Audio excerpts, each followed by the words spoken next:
UK music calendar will be backstage at the Brit Awards, where British singers Ed Sheeran and Sam Smith are tipped for success. Right now, though, let's get news, travel and weather where you are.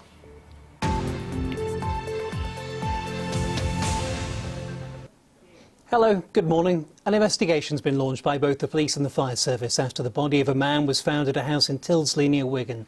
Officers were called out to Ash Street just after 6:30 last night, where they found the 49-year-old. A fire was also discovered in the property. The BBC has learned that Greater Manchester's to take over control of the area's entire NHS budget, worth £6 billion. It's a groundbreaking agreement as part of greater devolution. NHS England will hand over responsibility for GP surgeries and drop-in centres to the area's councils, and eventually Greater Manchester's elected mayor. It will be confirmed by the Chancellor George Osborne on Friday, and you can hear more on that story on BBC Radio Manchester throughout the morning.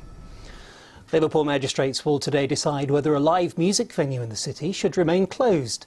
The Lomax Club was shut down on the 14th of February as part of a police crackdown. At the weekend, a protest was held to save the club, which has hosted bands like Oasis and Coldplay. Two other venues, Republic and Garlands, have also been closed in the police operation.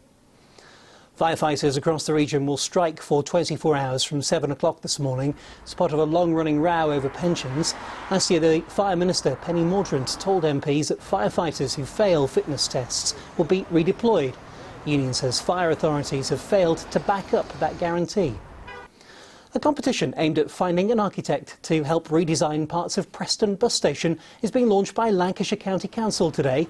The winner to design a new youth zone and public space on the site. The competition's been run by the Royal Institute of British Architects.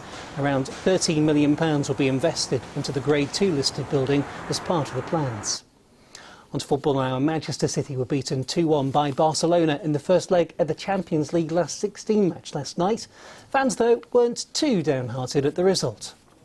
3-1 would have been the end of us, I think, but 2-1, yeah, we're in with a shout. I'm relieved. I think they were lucky, actually.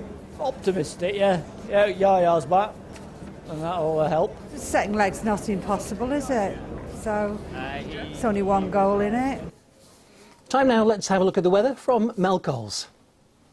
Good morning. It's going to be turning a little bit milder today, and although there will be some brightness around, patchy rain will start to edge its way in a little bit later on, and it's a bit drizzly first thing this morning for some places. That will clear away. A dry, bright section before the cloud increases and the patchy rain begins to move its way in this afternoon. The winds are light, and in the sunshine it should feel pleasant with highs of around 8 or 9 Celsius.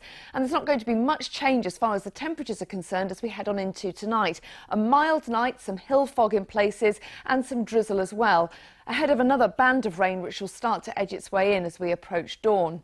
So tomorrow morning begins on a rather wet note, some heavy bursts, but this is a cold front, so as it clears away we do get to see some sunshine, but it will start to feel a little bit colder, and in fact we end the day colder than it began.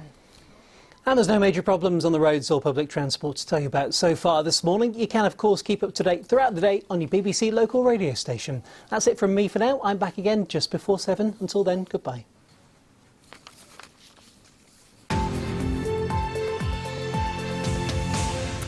Good morning.